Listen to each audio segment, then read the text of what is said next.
Berarti ini kan aku moderator, berarti aku on cam dulu ya?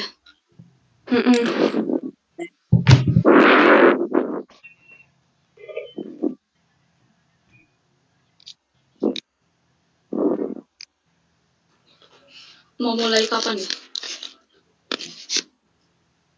Sekarang buat pembukaan on cam semua. Kan on cam semua, masa aku doang sih? Oke. Ayo on cam semua.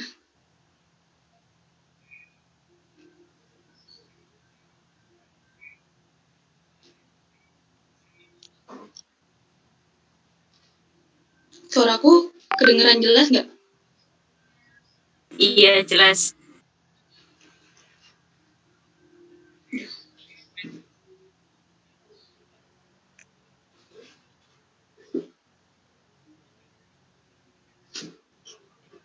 Yang pertama berarti Ina ya? Iya, terpaksa. Ya udah, mulai nih. Benar. Ya udah, bismillahirrahmanirrahim. Yuk mulai. Temennya Tia mulai.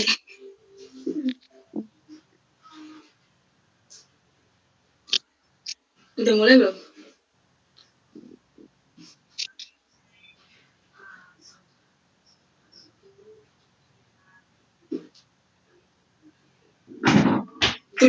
Udah direkod belum nih? Belum Kalau kayaknya. baik, assalamualaikum warahmatullahi wabarakatuh. Waalaikumsalam warahmatullahi wabarakatuh.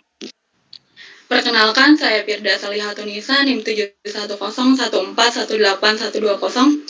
Di sini saya sebagai moderator dan pematik untuk memandu jalannya diskusi pada kali ini, yaitu dari kelompok 8.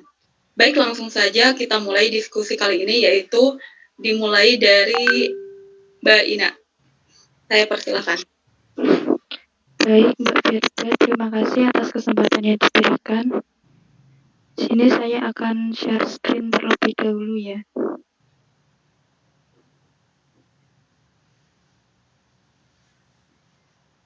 Apa sudah terlihat PowerPoint-nya? Belum, Mbak. Oke, sebentar.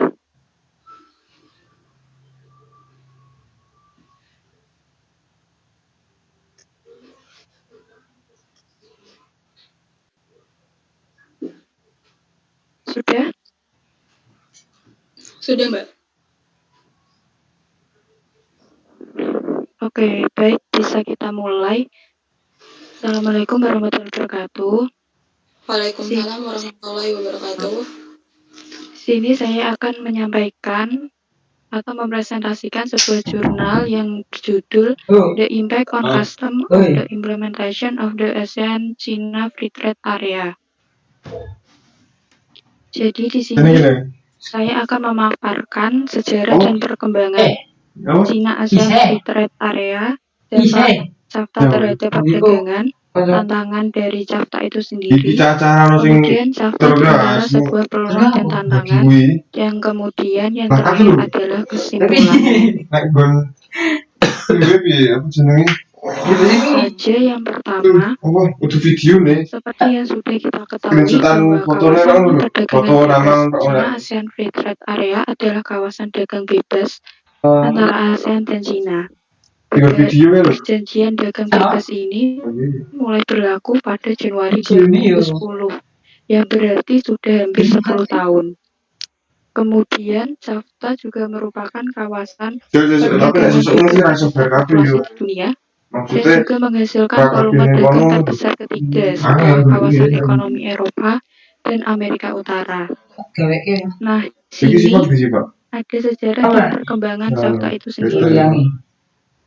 Pada bulan November 2001, ASEAN dan China melakukan negosiasi mengenai perdagangan bebas. Kemudian, tahun 2004, penandatanganan perjanjian perdagangan barang tersebut mulai berlaku. Lalu, pada bulan Januari 2007, perjanjian perdagangan jasa terlaksana, tetapi mulai berlaku pada bulan Juli 2007. dan Agustus 2009 ada perjanjian investasi. Lalu kemudian pada tanggal 1 Januari 2010 NAFTA baru berlaku. Selanjutnya ada dampak dari Cina-ASEAN Free Trade Area terhadap perdagangan. Di sini ada 3, yang pertama ekspansi perdagangan, kemudian defisit perdagangan dan kinerja individu maksud saya, dan kemudian terakhir pemanfaatan konsesi preferensial perdagangan bebas itu sendiri. Yang pertama ada ekspansi perdagangan, di mana setelah adanya Cina-ASEAN Free Trade Area ini, ASEAN menjadi mitra dagang keempat Cina setelah Uni Eropa, Amerika, dan Jepang. Hal tersebut mengakibatkan impor produk ASEAN dan Cina meningkat sebesar 44,8%, jadi hampir 50% pada tahun 2010. Sehingga bisa dipastikan bahwa hampir setengah produk dari Cina ini membanjiri negara-negara di ASEAN. Dan barang-barang yang diperdagangkan adalah barang yang padat karya, seperti mesin dan produk elektronik dan mineral mentah. Kemudian, mengapa komoditas barang terbesarnya adalah barang padat karya? Karena sebagian besar dari negara-negara ASEAN adalah padat karya, di mana faktor produksi tenaga kerja itu lebih besar dibandingkan modalnya sendiri. Sehingga negara-negara ASEAN tersebut membutuhkan modal untuk menunjang proses produksi mereka. Lalu berdasarkan data dari China Statistical Yearbook, Singapura mengimpor suku cadang lebih tinggi dari China dibanding negara ASEAN yang lain. Dan tentu saja Singapura sebagai negara maju membutuhkan impor lebih banyak untuk mendukung proses produksi. Oke, slide selanjutnya adalah tantangan dari perdagangan bebas ASEAN dan Cina, yaitu ada 2, negosiasi aturan asal dan tantangan dari SDM itu sendiri. Negosiasi aturan asal ini terjadi seperti sebuah kebingungan antara akan menggunakan peraturan dari Cina sebagai negara maju atau dari negara ASEAN yang sebagian besar negara berkembang. Akhirnya menggabungkan 40% dari nilai daerah kriteria konten atau RVC dari model Uni Eropa dan 20% bersifat fleksibel. Kemudian tantangan SDM ini muncul dari petugas yang dibutuhkan seperti pajak yang lebih banyak dan juga memerlukan pelatihan petugas bea cukai, terutama petugas untuk memverifikasi fisik dan sertifikat perdagangan itu sendiri. Nah, di sini CAFTA juga dihadapkan oleh 2 kemungkinan, yaitu antara peluang dan juga tantangan. Untuk mengimplementasikan CAFTA secara efektif, beberapa masalah perlu dipertimbangkan, seperti bea cukai yang perlu menyesuaikan aturan dalam perdagangan bebas agar bisa mencapai tujuan, dan juga diperlukan riset untuk pengembangan industri dan teknologi untuk mendukung perdagangan bebas itu sendiri. Kemudian yang terakhir adalah kesimpulan. Dampak dari penerapan kawasan perdagangan bebas ini tentu memiliki sisi positif dan negatif. Nah, semakin lama perdagangan ini semakin berkembang pesat melalui mitra dagang sebelumnya, yakni Jepang dan Uni Eropa. Hal tersebut diakibatkan oleh letak geografis Cina yang memang lebih dekat ke ASEAN dibandingkan kedua mitra dagang tersebut. Dan menurut saya, jika dilihat dengan seksama, hubungan dagang antara Cina dan ASEAN ini lebih seperti kompetisi dibandingkan saling melengkapi, di mana negara yang tidak mampu bersaing dengan Cina baik dari segi kualitas maupun harga akan menjadi pasar baru bagi produk Cina. Dan akibatnya produk Cina juga akan membanjiri pasar negara tersebut. Dan hal tersebutlah yang menjadi dampak negatif dari perdagangan bebas Cina dan ASEAN ini.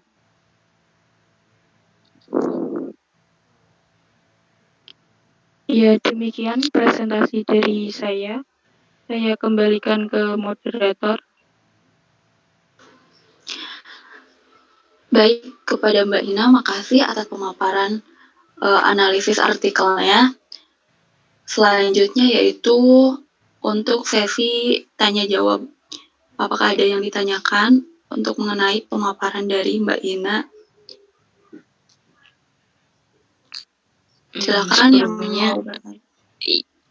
Ingin bertanya terkait dengan artikel yang dipaparkan oleh Mbak Ina. Baik, silakan Mbak Lia. Iya, terima kasih Mbak Firsa atas waktunya. Di sini saya ingin menanyakan apakah dengan adanya Kafta perdagangan Indonesia dengan Cina lebih baik dibandingkan dengan tidak adanya Kafta. Terima kasih.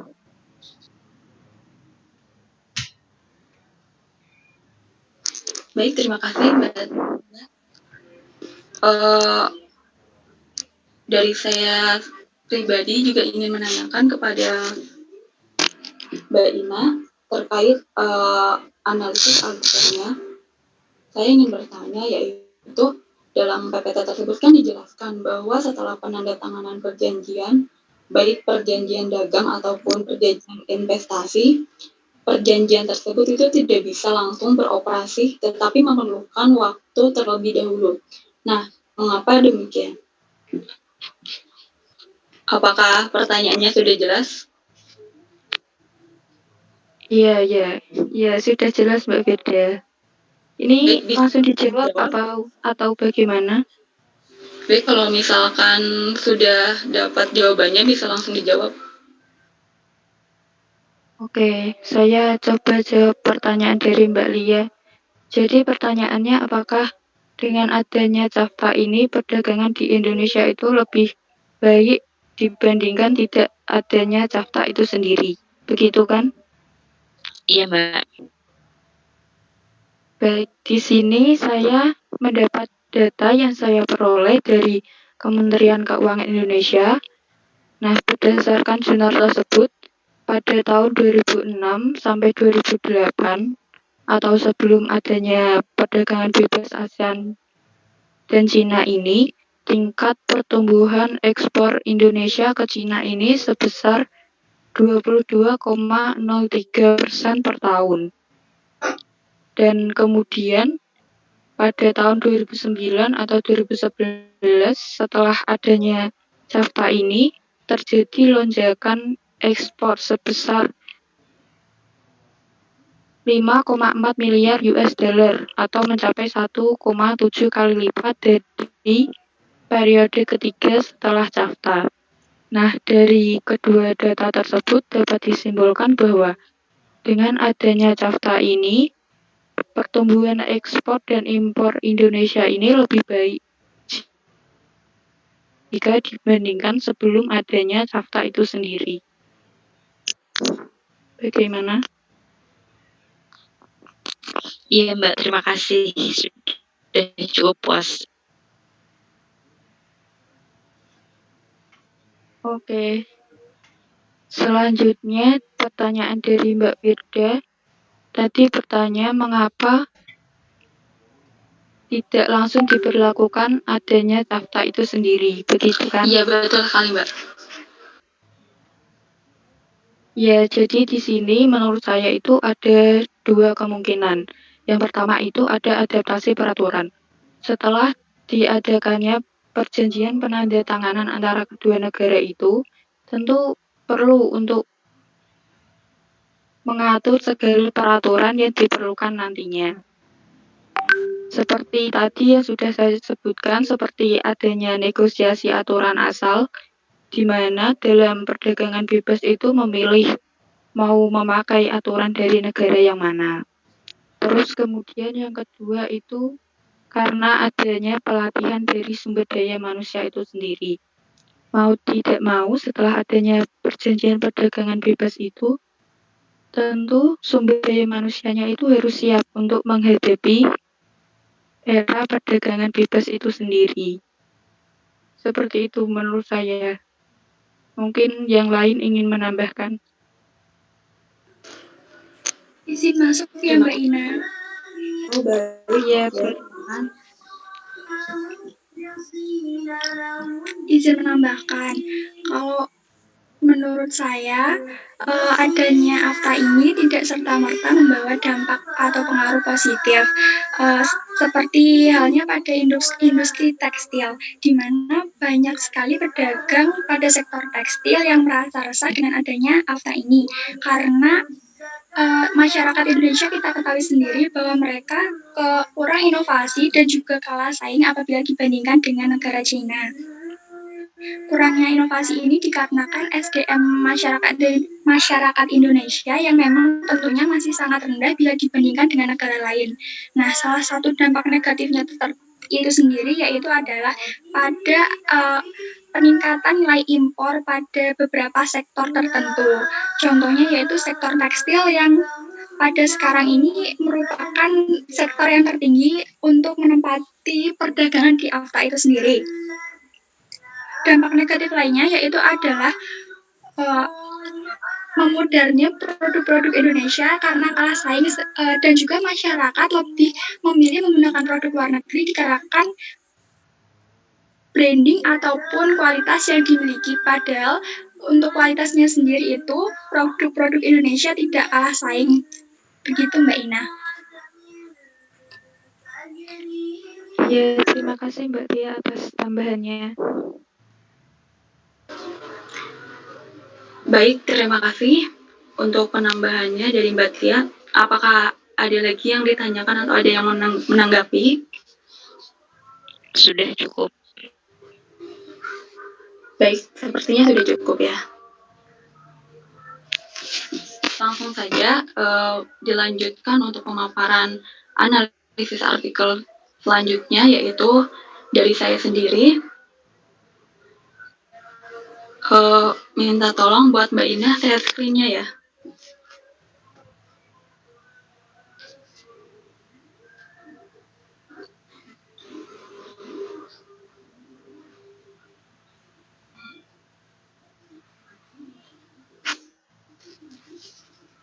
Baik, di sini saya akan memaparkan mengenai analisis artikel terkait dampak ACFTA terhadap perdagangan Indonesia-Cina. Next slide.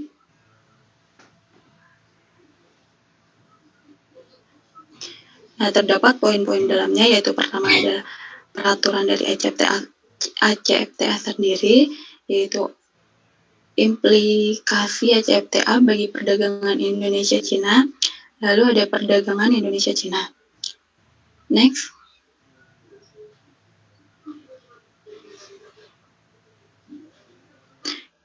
Nah, peraturan ACFTA.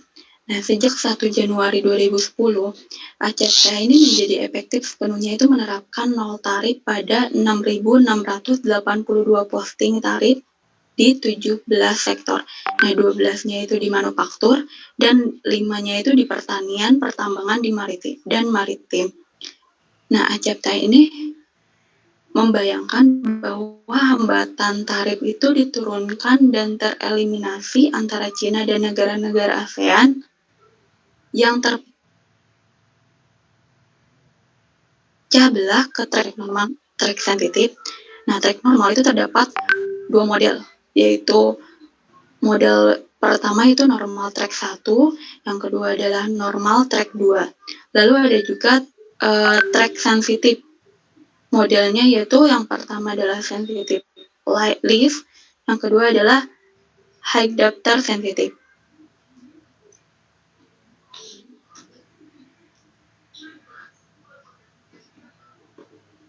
Untuk dalam track normal 1 ini terdiri dari 3 ketentuan penurunan tarif, yaitu yang sesuai dengan threshold. Yang pertama yaitu masing-masing pihak itu harus mengurangi hingga 0 sampai 5%, yaitu selambat-lambatnya tanggal 1 Juli 2005, tarif untuk sekurang-kurangnya 40% dari pos tarifnya. menurunkan menjadi 1 Januari 2007. Lalu yang terakhir, yaitu masing-masing pihak itu harus menghilangkan pos tarifnya ditempatkan di jalur normal selambat-lambatnya tanggal 1 Januari 2010. Nah, untuk normal 2-nya, yaitu mengizinkan setiap negara anggota untuk merumuskan pos tarif di bawah jalur normal, tidak melebihi batas tarif, dan akan menghapuskan semua tarifnya untuk pos tarif yang ditempatkan di jalur normal 2 selambat-lambatnya pada tanggal 1 Januari 2012. Nah, selanjutnya itu ada sensitive track. Nah, di dalam tabel tersebut, dalam model sensitive track, yaitu ASEAN dan China itu diperbolehkan menempatkan 400 pos tarif di highly sensitive atau HS 6 digit level, dan 10%-nya dari total nilai impor itu berdasarkan statistik perdagangan 2001 di track sensitif. Jalur sensitif ini memerintahkan para pihak untuk mengurangi tarif-tarif mereka untuk produk yang ditempatkan di daftar track sensitif itu menjadi 20% selambat-lambatnya, yaitu 1 Januari 2012. Tarif-tarif ini itu akan menjadi selanjutnya diturunkan menjadi 0, 2018. Nah, sementara itu, pos tarif yang ditempatkan dari pos tarif masing-masing daftar sangat sensitif itu akan dikurangi menjadi tidak lebih dari 50% selambat-lambatnya tanggal 1 Januari 2015 untuk ASEAN dan China, dan tanggal 1 Januari 2018-nya itu untuk anggota ASEAN yang lebih baru. Next, Mbak. Nah, selanjutnya itu perdagangan Indonesia-China. Nah, terkait hubungan perdagangan Indonesia dengan China, sebenarnya itu hambatan tarif itu diturunkan dan dieliminasi sejak 2005. Namun hal tersebut itu belum tentu sejalan dengan kemajuan Indonesia yang kinerja perdagangan.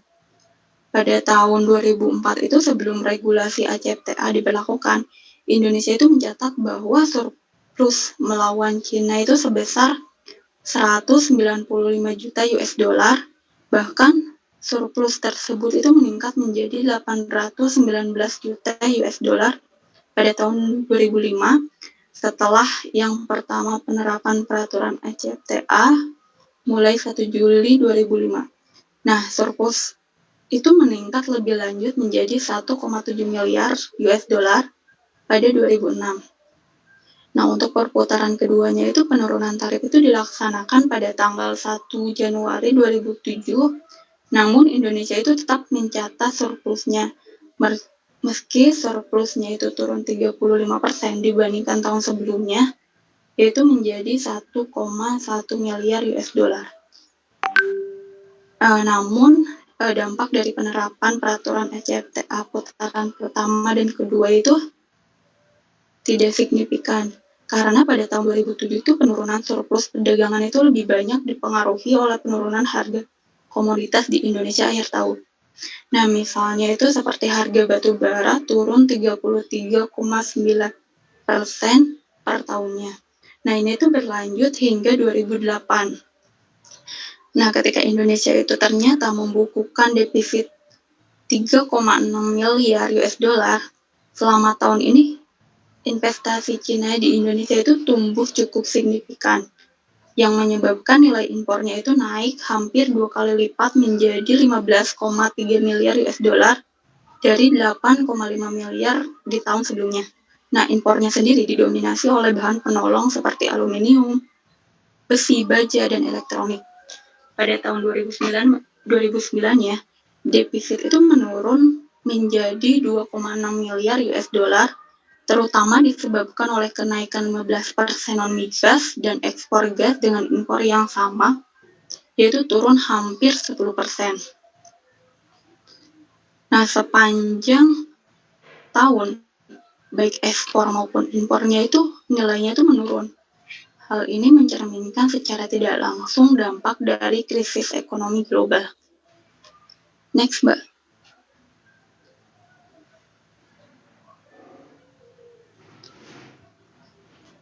Next. Nah, di sini dapat dilihat kurva dari ekspor impor antara Indonesia dan Cina pada tahun 2005 sampai 2010. Nah, terdapat pada ekspornya itu terdapat tiga sektor, yaitu sektor pertanian,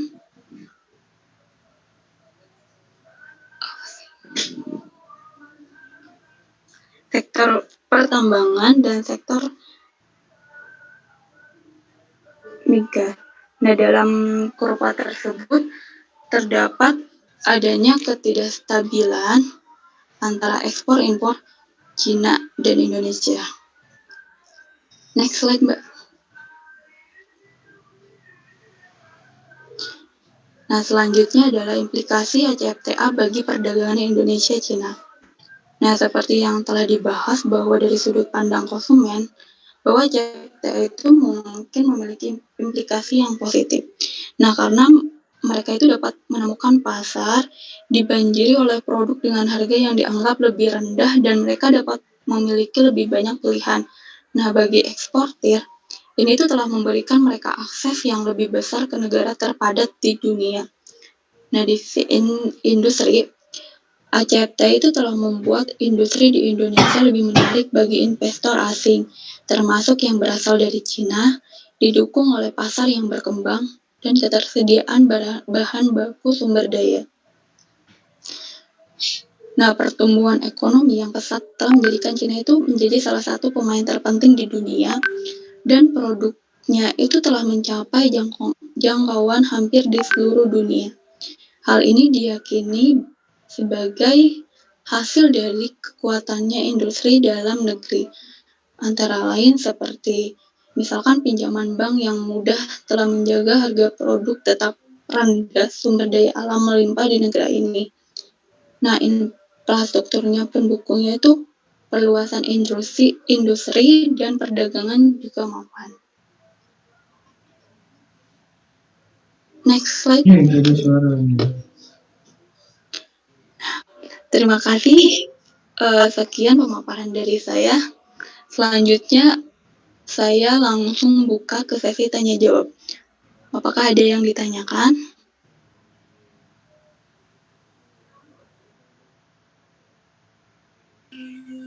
Izin bertanya, Mbak Firda.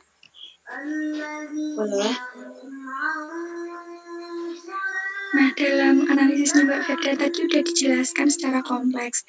Lalu, apa contohnya bahwa perbandingan antara indikator makroekonomi Indonesia dengan Cina itu menunjukkan bahwa Cina kondisi umumnya lebih menguntungkan daripada yang ada di Indonesia? Baik. Apakah ada lagi yang mau ditanyakan dari yang lain? Belum ada, Mbak. Baik, sepertinya tidak ada. Saya langsung saja menjawab pertanyaan dari Mbak Tia, yaitu terkait apa contoh bahwa perbandingan antara indikator makroekonomi Indonesia dan Cina itu menunjukkan bahwa Cina itu kondisinya umumnya lebih menguntungkan daripada di Indonesia. Nah, di sini misalnya itu yang menunjukkan Cina itu lebih menguntungkan daripada Indonesia itu pertumbuhan produk industri di Indonesia itu hanya 2% pada 2009. Nah, sedangkan Cina itu mencapai 8,1%. Lalu dilihat dari suku bunga pinjaman rata-rata untuk Cina itu bank komersialnya itu hanya 5,31%. Nah, sedangkan Indonesia itu 13,6%. Nah, dari sini terlihat dari persentasenya bahwa indikator makroekonomi di Indonesia dan Cina itu menunjukkan bahwa Cina itu kondisinya itu lebih menguntungkan daripada Indonesia. Karena pertumbuhan produk industrinya itu lebih tinggi daripada Indonesia, yaitu sebesar 8,1%, sedangkan Indonesia hanya 2%. Lalu untuk suku bunga pinjamannya, China itu lebih rendah, yaitu 5,31%, sedangkan Indonesia itu tinggi, yaitu 13,6%. Begitu, Mbak Tia. Apakah sudah terjawab? Sudah, Mbak Firda. Terima kasih atas penjelasannya. Baik, sama-sama. Apakah ada yang ditanggapi selain dari Mbak Tia? Mohon maaf, izin masuk. Apakah boleh menambahkan? Boleh, silahkan Mbak Lia. Iya, terima kasih atas waktunya. Jadi memang dengan adanya AFTA ini memiliki dampak tersendiri bagi Indonesia, baik itu dampak negatif maupun positif. Apabila kita melihat dampak negatifnya terhadap Indonesia, yaitu apabila kondisi perekonomian dalam negeri bisa semakin menjadi lemah karena dampak perjanjian ACFTA ini bisa saja Indonesia akan harus menggantungkan segalanya kepada pihak asing, bahkan untuk produk yang paling remeh sekalipun atau berupa bahan mentah. Jika sektor ekonomi banyak yang bergantung pada impor dan sektor ekonomi dikuasai oleh asing, maka tentu saja ekonomi Indonesia akan melemah. Namun, selain itu juga ada dampak positif bagi Indonesia, yaitu dengan adanya dampak perjanjian ACFTA ini bisa membuka peluang untuk menarik investasi yang hasilnya bisa diputar kembali untuk melakukan ekspor pada barang-barang ke negara yang tidak ikut serta dalam ACFTA ini. Dengan cara itu, Indonesia akan mendapatkan keuntungan yang lebih besar dan hubungan dengan negara lain juga akan menjadi lebih erat. Terima kasih. Baik, terima kasih untuk Mbak Lia telah menambahkan. Mungkin sepertinya sudah tidak ada lagi yang ditambahkan atau ditanyakan. Langsung saja. Menambahkan sedikit, Mbak. Boleh? Oh, baik. Silakan, Mbak Ina. Ya, di sini saya akan menambahkan hanya di bagian ekspor-impor antara Indonesia dan Cina, di mana di sini yang paling diunggulkan adalah sektor industri. Yang pertama industri, kemudian yang kedua ada pertambangan, dan kemudian yang terakhir adalah agrikultur. Nah, di sini sektor industri ini menempati ekspor impor tertinggi karena dari sektor industri ini memang yang paling dibutuhkan oleh masyarakat banyak, seperti untuk pakaian, makanan, dan sebagainya. Yang mana di Cina ini terkenal dengan kualitas yang bagus dan juga harganya yang murah. Ini yang bisa paling diunggulkan dari ketiga sektor tersebut. Sudah itu saja, Mbak. Baik, terima kasih atas penambahannya. Mungkin pemaparan analisis artikel dari saya cukupkan. Lalu selanjutnya saya persilakan untuk Mbak Lia memaparkan analisis artikelnya. Ya, terima kasih. Perkenalkan, nama saya Lia Asmarini, NIM 71014181117. Di sini saya akan menganalisis mengenai artikel yang berjudul Impact of Trade Liberalization ASEAN-China Free Trade Area on the Performance of Indonesia Maize Economy, atau dampak liberasi perdagangan ASEAN-China Free Trade Area terhadap kinerja jagung Indonesia ekonomi. Selanjutnya Mbak Ina.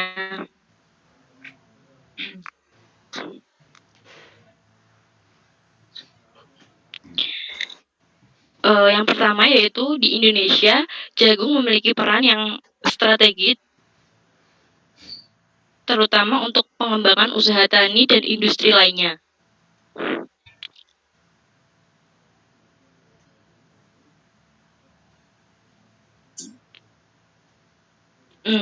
Dengan pesatnya pertumbuhan industri peternakan, diperkirakan lebih dari 55% kebutuhan jagung dalam negeri digunakan untuk pakan. Sedangkan untuk konsumsi pangan hanya sekitar 30% dan sisanya untuk kebutuhan industri lain dan benih. Saat ini perkembangan produksi jagung belum dapat memenuhi permintaan yang tinggi. Oleh karena itu, pemerintah memenuhi kekurangan kebutuhan tersebut melalui impor. Dalam menghadapi hal tersebut, dengan diadakannya program swasembada jagung dengan adanya perubahan lingkungan internasional, liberasi perdagangan dengan kesepakatan perjanjian AFTA dan WTO, perjanjian AFTA telah menyepakati pengurangan tarif dan penghapusan hambatan antara negara-negara ASEAN dan Cina, termasuk perdagangan jagung. Kebijakan swasembada jagung perlu dipertimbangkan dampak kesepakatan regional dengan negara anggota-anggota AFTA. Hal ini penting karena suatu saat liberalisasi perdagangan jagung akan menimbulkan pertanyaan apakah kondisi tersebut akan mendorong produksi dan promosi ekspor jagung Indonesia atau malah justru meningkatkan impor Indonesia. Mengenai analisis sendiri, jadi menurut saya terkait artikel tersebut bahwasanya Indonesia sendiri masih kekurangan dalam memenuhi kebutuhan permintaan jagung dalam negeri. Sehingga harus ada tindakan dari pemerintah untuk mengatasi akan hal tersebut. Salah satunya adalah dengan impor.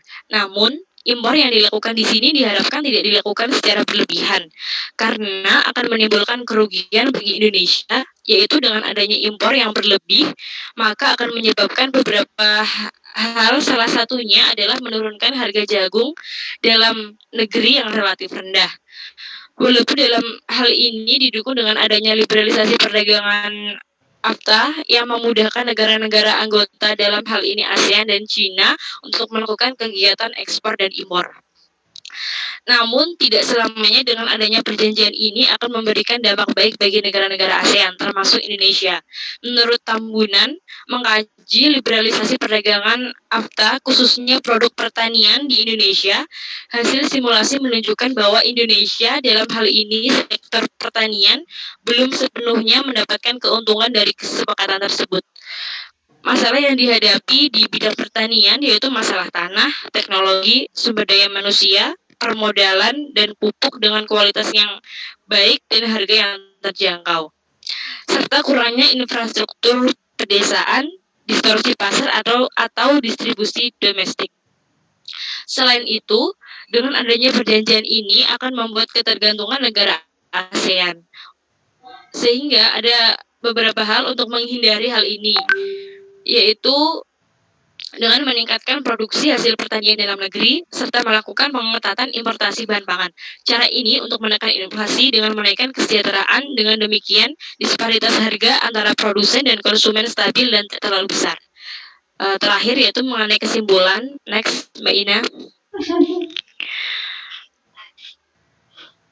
Jadi kesimpulannya adalah penerapan perjanjian liberalisasi perdagangan kawasan perdagangan bebas ASEAN Cina atau ACFTA akan meningkatkan impor jagung per tahun rata-rata 46%, menaikkan harga jagung dalam negeri sebesar 1,3% dan menyebabkan peningkatan permintaan sebesar 3, produksi jagung relatif tidak terpengaruh. Dalam era liberalisasi perdagangan ACFTA ini, belum ada satupun paket kebijakan yang dapat dijadikan sebagai instrumen kebijakan swasembada jagung. Kebijakan peningkatan produksi melalui peningkatan produktivitas dan luas areal, serta pengalihan impor Indonesia agar tidak lagi mengimpor dari Amerika Serikat belum dapat digunakan untuk mencapai swasembada. Jadi kebijakan yang efektif adalah larangan impor. Namun, sulit dilakukan karena bertentangan dengan. Baik, terima kasih untuk Mbak Lia atas pemaparannya. Selanjutnya yaitu sesi tanya jawab. Nah, apakah dari teman-teman ada hal yang ditanyakan kepada Mbak Lia?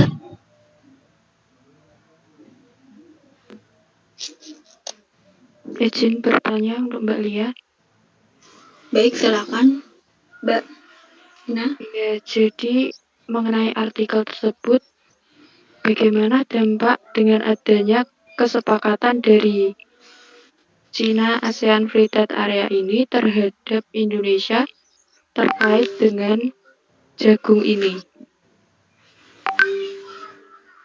Iya, terima kasih Mbak Ina atas pertanyaannya. Bisa langsung dijawab, Mbak Firda?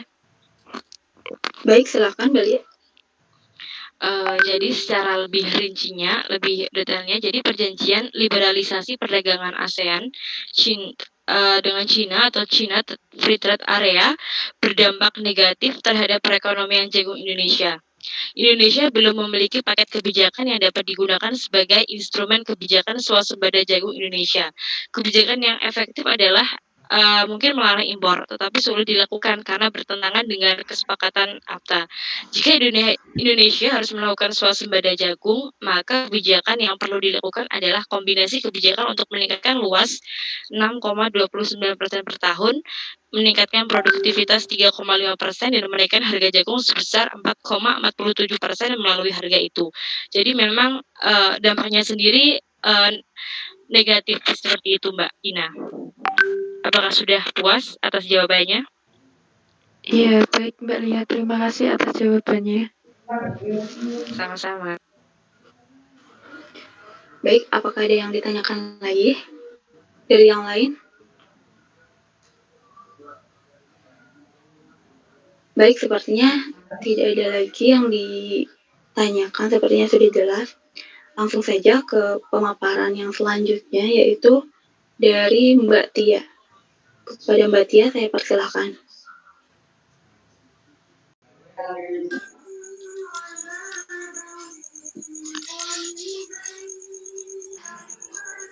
Assalamualaikum warahmatullahi wabarakatuh.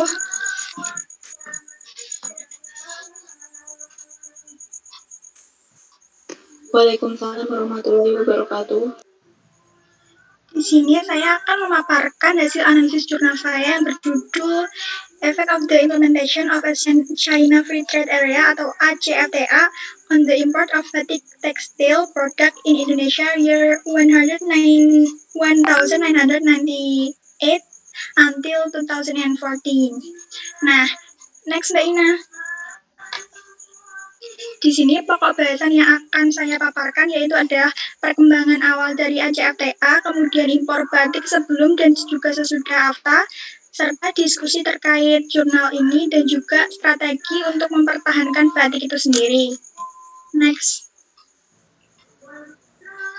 Nah, AFTA adalah suatu perjanjian perdagangan bebas di antara negara-negara anggota ASEAN dan China atau yang disingkat sebagai ACFTA yang pada dasarnya perjanjian ini akan membuat biaya transaksi perdagangan dapat diturunkan sementara efisiensi ekonomi semakin meningkat sehingga menjadikan kawasan ASEAN dan China untuk menjadi daya tarik tersendiri sebagai tujuan investasi. AFTA ini adalah sebuah perjanjian perdagangan bebas di antara negara tersebut yang tentunya menjadikan kawasan ASEAN itu sendiri sebagai ladang investasi dan nantinya dapat menjadikan kawasan tersebut menjadi lebih maju. Next. Nah, pokok bahasan yang selanjutnya yaitu adalah impor batik di Indonesia sebelum AFTA. Kita ketahui sendiri bahwa impor berarti adalah memasok barang atau produk dari luar negeri ke Indonesia. Impor batik itu sendiri pada sebelum terjadinya AFTA yaitu berkisar antara di bawah 10 juta US dollar per tahun. Angka ini masih tergolong rendah atau wajar sehingga perusahaan tekstil dalam negeri masih mampu bersaing dengan adanya AFTA ini. Pelaku perdagangan pasar pun melihat peluang ini untuk mencari banyaknya batik yang lebih murah dan hemat. Selanjutnya Mbak Ina. Untuk impor batik setelah AFTA sendiri, yaitu adalah terjadi peningkatan nilai impor yang melonjak tinggi, yaitu lebih dari 10 juta US dollar, bahkan hingga mencapai 30 juta US dollar pada tahun 2013. Hal ini tentunya menimbulkan pro kontra pada sektor tekstil, yaitu tentunya yang harus disorot sebagai hal penting dalam perdagangan dunia internasional. Sebab banyaknya produk batik Cina di Indonesia akan membanjiri pasar lokal dalam beberapa waktu. Untuk memikat hal tersebut, perdagangan internasional perlu mendapatkan perhatian yang lebih besar agar kenaikan tersebut tidak terus-menerus membumbung sehingga masih dapat dikendalikan dan masih dalam batas proporsional. Next. Nah, diskusi dari jurnal ini sendiri yaitu adalah berdasarkan survei yang dilakukan oleh Bank Indonesia tersendiri menunjukkan produk tekstil terutama batik dan juga pakaian lainnya dalam negeri menghadapi persaingan yang ketat karena kalah saing dengan negara Cina. Seperti kita ketahui sendiri bahwa Cina memiliki produk-produk yang memiliki kualitas yang cukup lumayan baik dengan harga yang relatif murah dibandingkan produk di dalam negeri itu sendiri. Sehingga menyebabkan kemungkinan mengancam industri tekstil yang ada di Indonesia menjadi bangkrut ataupun gulung tikar karena lebih didominasi oleh produk luar negeri. Next. Hal ini tentunya harus segera diatasi karena industri tekstil dan juga pakaian di Indonesia itu memegang peran penting dalam pertumbuhan ekonomi masyarakat Indonesia. Industri merupakan penyumbang ekspor terbesar kedua setelah sektor migas. Pakaian dan tekstil juga merupakan sektor industri strategis dan industri ini telah berkembang dari subsektor kecil seperti contohnya pada UMKM dan menjadi penyumbang utama perekonomian Indonesia selama 3 dekade terakhir. Mbak Ina. Lalu kita ketahui sendiri bahwa pada dasarnya batik merupakan ikon atau simbol utama dari sebuah bangsa Indonesia. Hal ini menjadi suatu kebanggaan bangsa karena keberadaannya harus dilestarikan yang menjadi ciri khas dari bangsa yang lainnya. Oleh karena itu, pemerintah harus terus bijak dalam penyelenggaraan ACFTA agar industri batik dalam negeri tidak punah. Karena dari segi teknologi dan inovasi sendiri, memang kita tertinggal cukup jauh dari Cina, sehingga salah satu cara untuk mempertahankan keberadaan batik yaitu dengan cara meningkatkan ekspor agar impor dapat berkurang. Cara yang dapat dilakukan yaitu adalah dengan cara mendukung UMKM yang ada di dalam negeri untuk menonjolkan keunggulan dari batik tulis yang ada di Indonesia, sehingga batik tulis ini dapat lebih dikenal masyarakat dan juga memiliki kualitas yang baik pula dengan harga yang terjangkau. Hal ini dapat dilakukan dengan cara memberikan edukasi ataupun pelatihan pada masyarakat desa, khususnya ibu-ibu PKK agar mampu membuat produk batik dalam negeri, yaitu dengan kualitas yang baik dengan harga yang rendah. Next, Mbak Ina. Sekian presentasi dari saya. Apabila ada yang ditanyakan, dipersilahkan.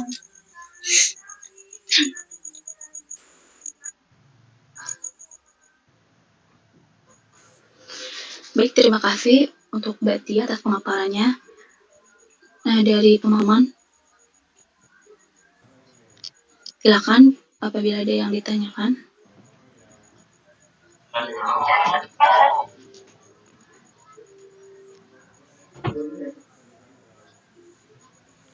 Baik, mungkin dari saya sendiri ingin bertanya kepada Mbak Tia. Nah, bahwa tadi kan pada jurnal tersebut diterangkan bahwa impor batik itu meningkat. Nah, mengapa hal itu bisa terjadi padahal batik itu merupakan produk asli Indonesia?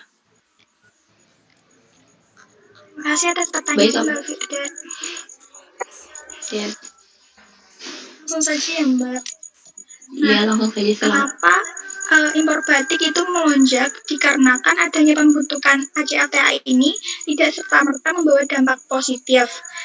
ACFTA ini menimbulkan permasalahan baru di Indonesia mengenai sejauh mana free trade area atau perdagangan bebas dapat memberikan peluang ekonomi baik dari segi bisnis lokal dan berapa lama barang lokal itu dapat bertahan dibandingkan barang yang ada di Cina atau Indonesia.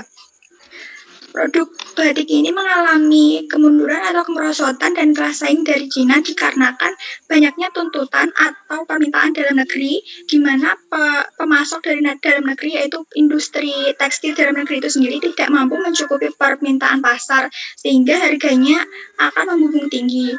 Dan peluang ini sendiri dimanfaatkan oleh negara Cina untuk membuat produk batik seperti Indonesia dengan kualitas yang tentunya berbeda karena kita ketahui sendiri bahwa Indonesia mempunyai batik unggulan yaitu batik tulis. Sementara di Cina mereka hanya mengandalkan batik cap saja. Sehingga karena masyarakat kita itu memang dari kalangan menengah ke bawah dengan tingkat perekonomian yang rendah pula, maka mereka lebih memilih menggunakan atau membeli produk dengan harga yang relatif rendah, padahal barang itu belum tentu bagus kualitasnya. Kita ketahui sendiri bahwa produk-produk yang berasal dari Cina itu memiliki kualitas yang kurang baik bila dibandingkan dengan produk lain. Contohnya saja yaitu dari segi handphone. Handphone dari Cina itu masih bagus kualitasnya lebih buruk kualitasnya atau lebih rendah kualitasnya dibandingkan dari produk-produk luar negeri lainnya seperti Samsung yang berasal dari Korea. Begitu Mbak Firda. Baik, terima kasih Mbak Tia atas jawabannya. Mungkin ada lagi pertanyaan atau tambahan dari yang lain? Ingin menambahkan sedikit Mbak Firda. Baik, silakan Mbak Ina. Ya, di sini saya hanya ingin menambahkan di sini ada sebuah berita dari CNN Indonesia yang berjudul Cina Gempur Industri Tekstil dan Alas Kaki Indonesia. Nah, di sini Kementerian Perindustrian atau Kemenperin menyebutkan bahwa perusahaan tekstil dan produk tekstil serta alas kaki asal Cina masuk ke Indonesia. Nah, di sini dikhawatirkan bahwa serbuan Cina tersebut akan mengancam kelangsungan bisnis sektor tekstil dan juga alas kaki di dalam negeri. Kemudian di sini juga disebutkan bahwa mayoritas pelaku usaha Cina di sektor tersebut tidak mau bekerja sama dengan perusahaan asal Indonesia.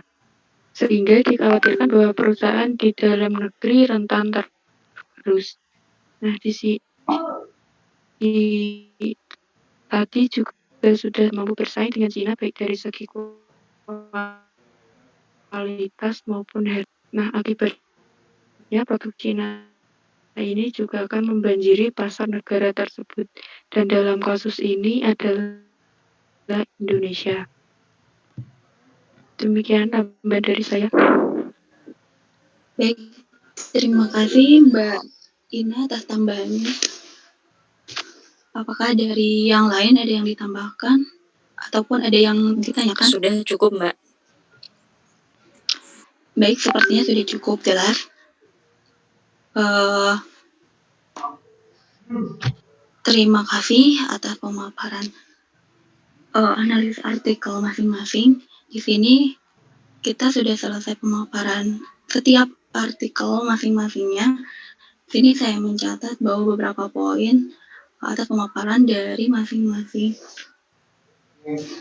Baik, saya akan membacakan poin-poin penting yang telah tadi disampaikan artikel masing-masing.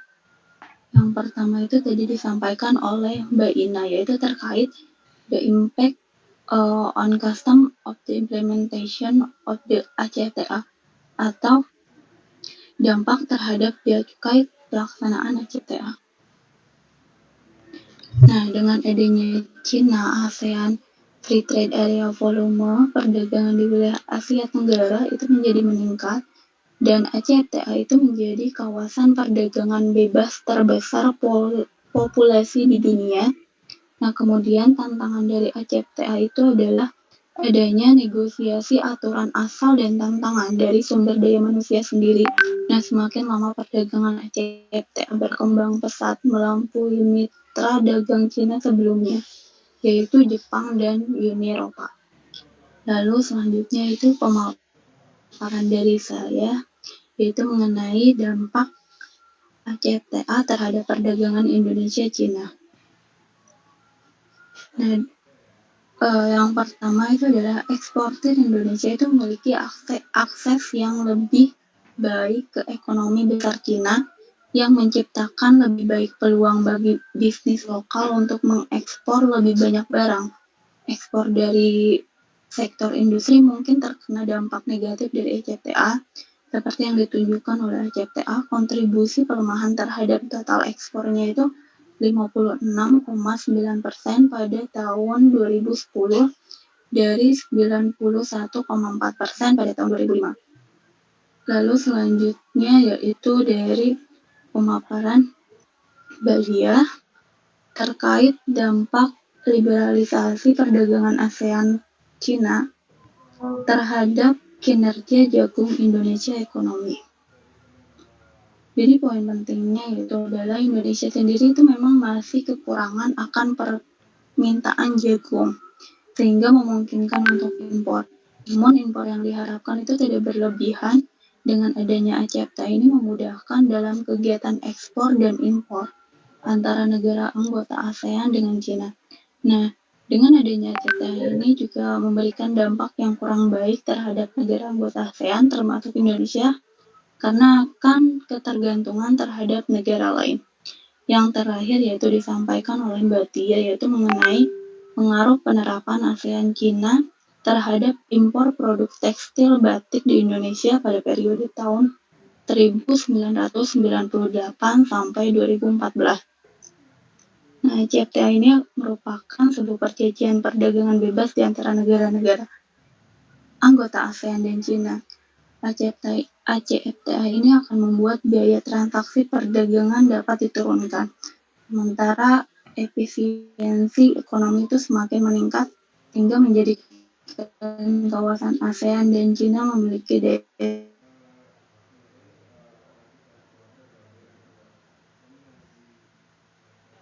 tarik sekitar US dollar per tahun 2007 ke atas. Nilai impor melonjak lebih dari 10 juta US dollar, bahkan hingga mencapai 30 juta US dollar pada tahun 2013.